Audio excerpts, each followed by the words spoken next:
नमस्कार, India voice पर स्वागत है आपका। मैं हूं आपके साथ प्रियंका मिश्रा। बुलेटिन की करेंगे शुरुआत।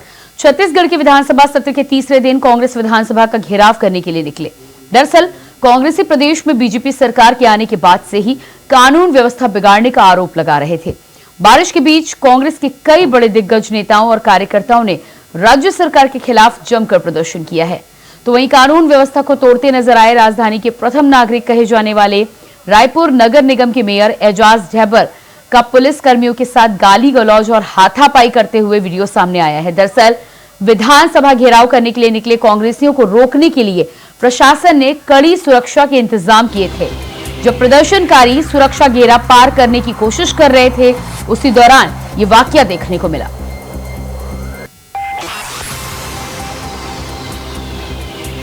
तस्वीरें आप ये देख पा रहे हैं, मेयर के हाथापाई का वीडियो हुआ वायरल। महापौर एजाज ढेबर का वीडियो वायरल।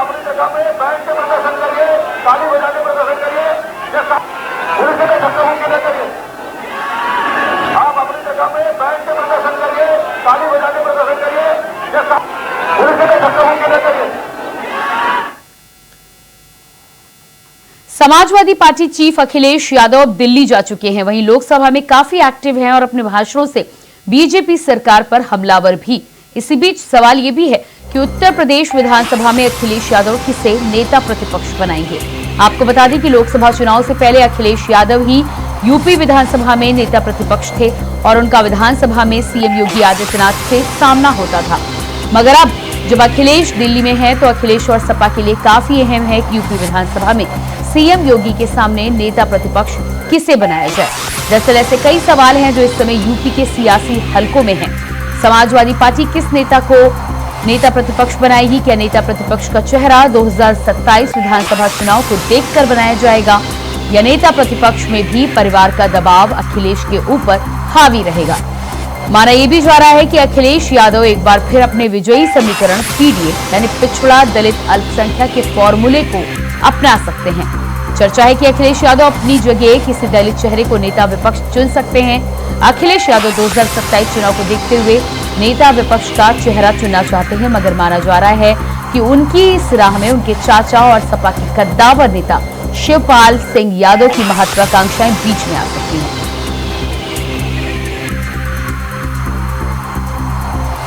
और इसी खबर पर लखनऊ से हमारे साथ संवाददाता मोहम्मद आसिफ जुड़ चुके हैं। जी मोहम्मद आसिफ, जिस तरह से नेता प्रतिपक्ष को लेकर अभी भी समाजवादी पार्टी के खेमे में घमासान मचा हुआ है, एक तरफ पीडीए फॉर्मूला तो दूसरी तरफ परिवार, क्या कुछ कहना है, क्या जानकारी है?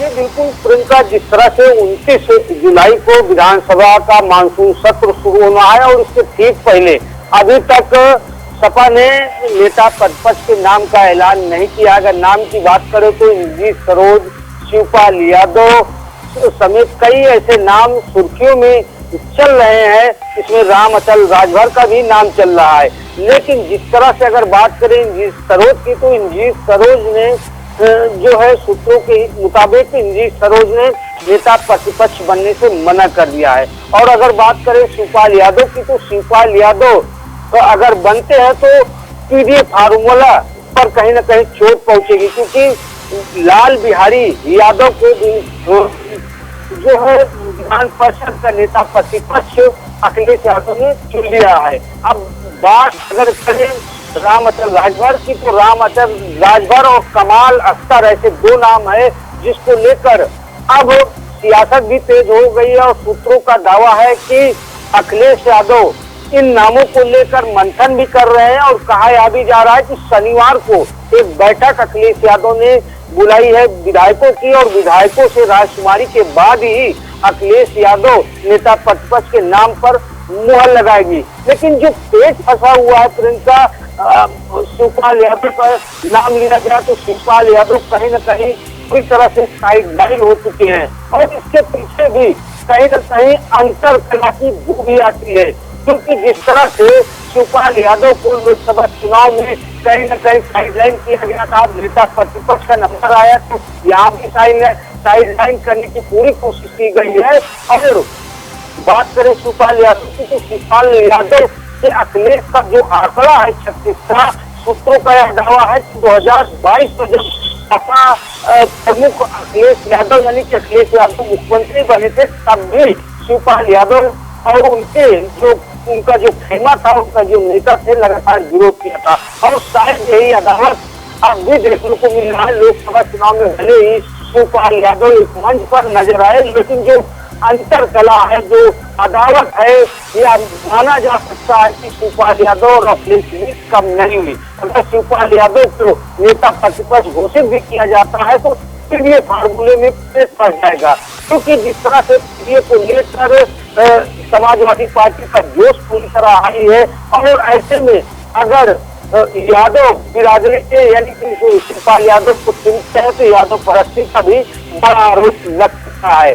लेकिन अगर बात करें नेता प्रतिपक्ष से जल्द ऐलान की, तो सूत्रों का कहना है कि शनिवार को सभी विधायकों की एक बैठक बुलाई गई है।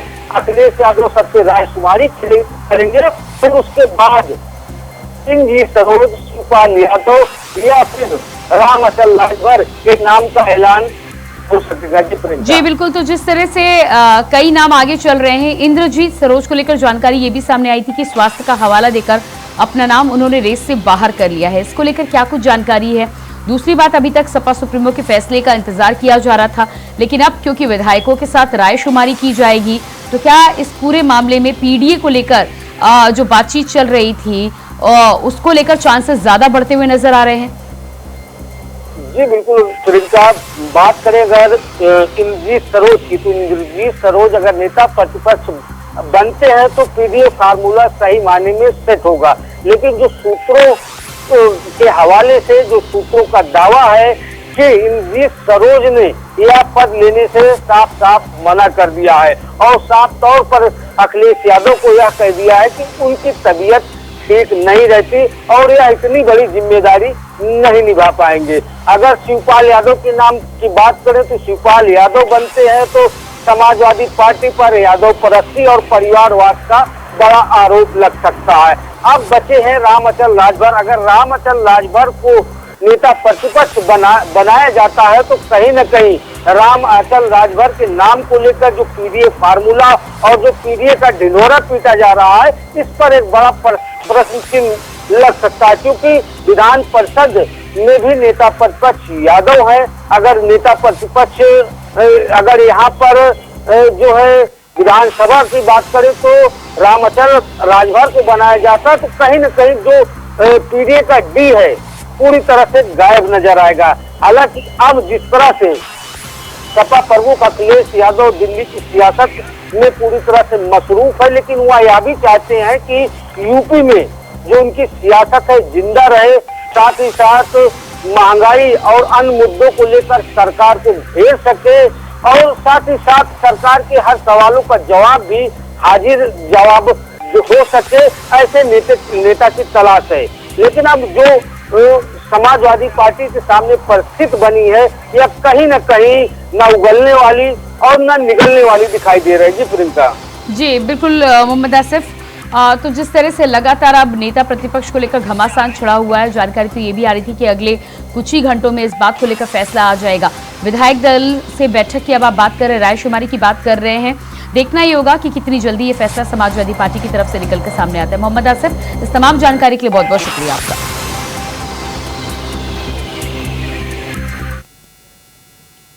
और इसके बाद बात करेंगे अगली खबर को लेकर। दिल्ली से अगली खबर सामने आ रही है। आरएसएस प्रमुख मोहन भागवत का 2 दिवसीय दौरे पर रहेंगे मोहन भागवत 27 और 28 जुलाई को दिल्ली में करेंगे प्रवास। संगठन से जुड़े कार्यकर्ताओं के साथ होगी बैठक। तो 2 दिवसीय दिल्ली के दौरे पर संघ प्रमुख मोहन भागवत राजधानी दिल्ली पहुंचकर कार्यकर्ताओं के साथ करेंगे बैठक। मोहन भागवत 27 और 28 जुलाई को दिल्ली में करेंगे प्रवास, कार्यकर्ताओं के साथ करेंगे बातचीत, कार्यकर्ताओं के साथ होगी बैठक।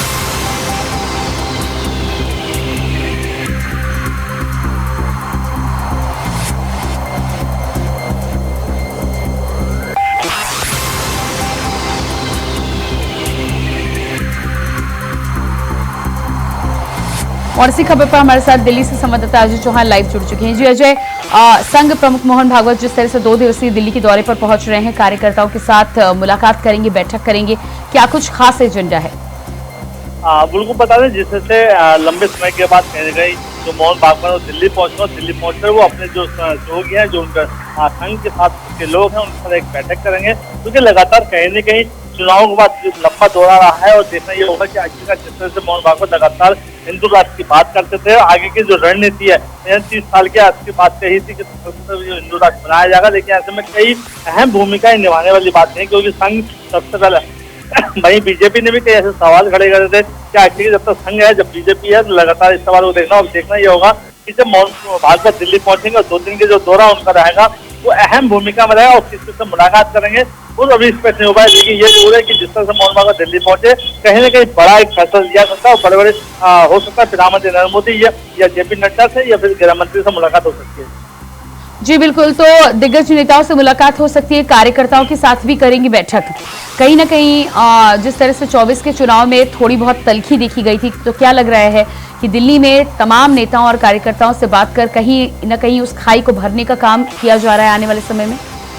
बिल्कुल, देखिए जिस तरह से अगर बात करें 2024 से जो पहले चुनाव हुए थे, इससे पहले चुनावों में लगातार मोहन भागवत बीजेपी के साथ लगातार जुड़े रहते, लेकिन 2024 में जब चुनाव आए तो कहीं न कहीं बीजेपी और संघ के साथ कहीं न कहीं मुठभेड़ हुआ था, उस मुठभेड़ हुआ था, कई ऐसे बयान सामने आए थे, तो कहीं न कहीं जो मोहन जी उन्होंने कहा कि आप चुनाव लड़े, लेकिन उसके बाद अब लगता है कि जिस तरह से रणनीति बनाई जा रही है और आने वाले समय में जिससे जो भारत का जो माहौल है वो कहीं न कहीं बदलता नजर आ रहा है, ऐसे में दिल्ली दौरा उनका एक अहम दौरा माना जा रहा है और इसमें अहम दौरे के अंदर कई अहम बैठकें की जा सकती हैं, क्योंकि लगातार जो संघ है, संघ के साथ वहीं बात करें, उत्तर प्रदेश की बात करें, वहाँ भी नेताओं ने कहा था संघ है तो बीजेपी है, तो लेकिन उसके बीच में कुछ मुनफिद हुआ था, लेकिन उसको हो सकता है कि इस बैठक के अंदर जो नेता हैं, जो हमारे देश के प्रधानमंत्री हैं, जो गृह मंत्री हैं, उनसे मुलाकात की जाएगी, इन पर विचार किया जाएगा, क्योंकि कुछ होता है, लेकिन हो सकता है इस बैठक में कुछ न कोई बड़ा एक फैसला लिया सकता है जो देश हित के लिए, क्योंकि संघ हमेशा कहीं ना देश को लेकर, पूरे वर्ल्ड को लेकर साथ चलता है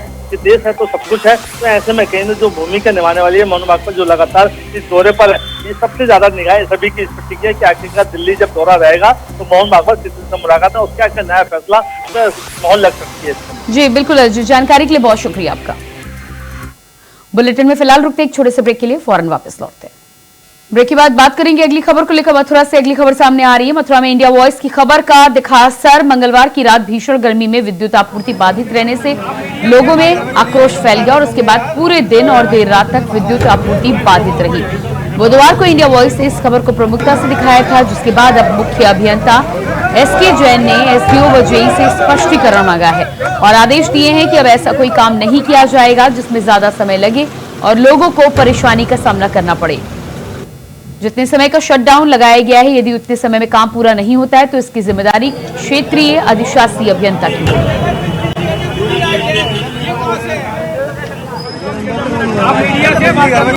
मथुरा कैंट पर हाइडेल का ऑफिस है और यहीं से सप्लाई चलती है। मंगलवार को शहर की आपूर्ति कई फीडरों की बंद हो गई थी और जिसपे एक विज्ञप्ति जारी करी गई थी कि 9 बजे से और 4 बजे तक बिजली की आपूर्ति बाधित रहेगी, लेकिन देर रात तक सप्लाई चालू नहीं हो पाई थी और इसी को लेकर जो है मुख्य अभियंता एसके जैन जी का भी यहाँ ऑफिस है, उनसे भी आइए हम बात करते हैं। हमारे साथ हैं जी, बताएं क्या नाम है सर आप? मैं संजय जैन हूँ। मैं यह मथुरा जिले में बिजली विभाग का चीफ इंजीनियर हूँ। और जहाँ तक आपने मंगलवार की घटना बताई है, तो मंगलवार की घटना ऐसी थी कि अभी हमारे यहाँ पिछले कई सालों से जो बंगाली घाट बिजली घर और कैंट बिजली घर हैं, 2 बड़े बिजली घर हैं और ये ट्रांसमिशन की एक ही 33 kV की लाइन से जुड़े हुए थे, जिसकी वजह से यहाँ अक्सर ओवरलोडिंग में सप्लाई डिस्टर्ब होती, रोस्टिंग करनी पड़ती थी। तो इन्हीं दोनों बिजली घरों के लिए लाइन अलग करने का एक नई लाइन बनाने का कार्य काफ़ी दिनों से चल रहा था और उस लाइन का कार्य मंगलवार को अंतिम चरण में पूर्ण किया जाना था, जिसमें कई सारे नए बंगाली घाट पे 33 kV के ब्रेकर लगाने थे, पोल लगाने थे और टावरों पर लाइन खींचनी थी। जी, एक बात मैं आपसे और पूछना चाहूँगा चीफ इंजीनियर साहब कि जिस तरीके से 33 kV से सप्लाई यानी गोकुल से सप्लाई बंद होती है तो उसको लेकर जो है एसडीओ जेई या एक्शन साहब को फोन किया जाता है, या जो बिजली घर का कंप्लेंट नंबर है वहां फोन किया जाता है।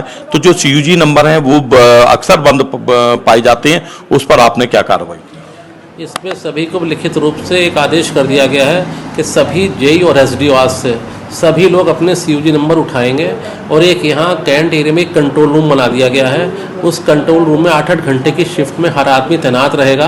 अगर बाय द वे कहीं किसी का फ़ोन अगर नहीं भी उठता है तो वो उससे मथुरा जिले का कोई भी भुगतान, उसके यहाँ कोई सप्लाई बाधित है तो उस कंट्रोल रूम में दर्ज करा सकता है। उस कंट्रोल रूम में जो ऑपरेटर होगा उसकी जिम्मेदारी है कि वो जेई एसडीओ एक्शन तक उस चीज़ को कम्युनिकेट भी करेगा, और फॉल्ट रिटर्न होने के बाद उस कंज्यूमर को फ़ोन करके फीडबैक भी देगा कि आपने ये कंप्लेंट करी थी तो आपकी कंप्लेंट अटेंड हो गई है।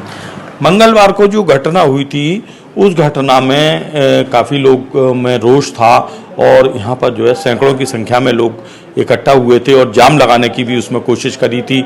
लेकिन उस समय जो कंप्लेंट आपके नंबर है सीयूजी नंबर, वो भी बंद पाया गया, और एग्जीक्यूटिव इंजीनियर साहब ने भी जो है अपने उस फ़ोन को सीयूजी को बंद कर रखा था। एसडीओ साहब का नंबर नहीं उठ रहा था, और जेई साहब का नंबर भी लगातार नहीं उठ रहा था। तो उससे जो है पब्लिक में काफ़ी रोष था कि कम से कम जो समस्या है वो समस्या जो है पब्लिक को जरूर अधिकारी बताएं कि क्या समस्या है, या सप्लाई कब तक जो है सुचारू हो पाएगी। लेकिन ऐसा कोई भी अधिकारी सामने नहीं आया। तो उस पर आपकी कार्रवाई क्या हुई है सर? उस पर जब ये लोगों को सबको चेतावनी शो कॉज नोटिस दिए गए, उसमें इस बात का भी उल्लेख किया गया है कि आपके द्वारा जब ये इसमें विलम्ब हो रहा था सप्लाई मेंटेन करने में, तो उस समय आपको कम से कम एक जनता से संवाद स्थापित करना चाहिए था। और लगातार अगर फ़ोन उठाते रहते और जनता को ये कम्युनिकेशन होता रहता कि भाई किस वजह से हमारी सप्लाई और इतने घंटे बाधित रहेगी, तो शायद लोगों में इतना रोष नहीं होता। चीफ इंजीनियर साहब, एक बात मैं और पूछना चाहूँगा कि अगर सप्लाई जो है बाधित होती है और लंबे समय के लिए बाधित होती है, तो उस पर जो है किसकी जिम्मेदारी फिक्स होगी? अब मैंने ना इसमें अधिशासी अभियंता को जिम्मेदार ठहरा दिया है कि उस किसी के भी क्षेत्र में यदि कोई लंबा ब्रेकडाउन होगा तो उसमें पूर्ण जिम्मेदारी अधिशासी अभियंता की होगी। उनकी जिम्मेदारी है कि वो मौके पे पहुंच के और अपना उसको त्वरित गति से समस्या का समाधान कराएं। और अब कोई भी शटडाउन लंबे समय वाला नहीं लिया जाएगा। जो काम है उसको ब्रेकअप करके चाहे 4 हिस्सों में कराएं, एक बार में 2 से या 3 घंटे का शटडाउन काम के लिए नहीं लिया जाएगा।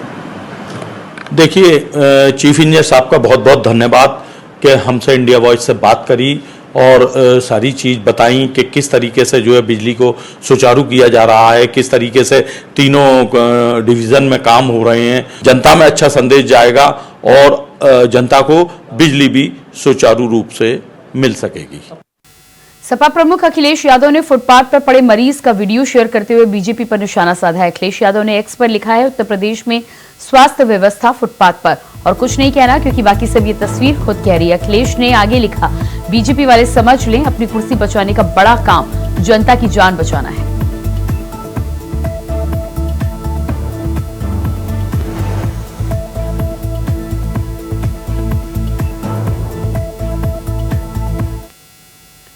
मथुरा में 2 पक्षों में लाठी डंडों से मारपीट का एक वीडियो सोशल मीडिया पर तेजी से वायरल हो रहा है, जो कि चर्चा का विषय बना हुआ है। ये वीडियो वृंदावन कोतवाली की केशव धाम चौकी क्षेत्र का बताया जा रहा है। मथुरा में 2 पक्षों में चले लाठी डंडे वीडियो सोशल मीडिया पर हुआ वायरल। तस्वीरें आप देख पा रहे हैं।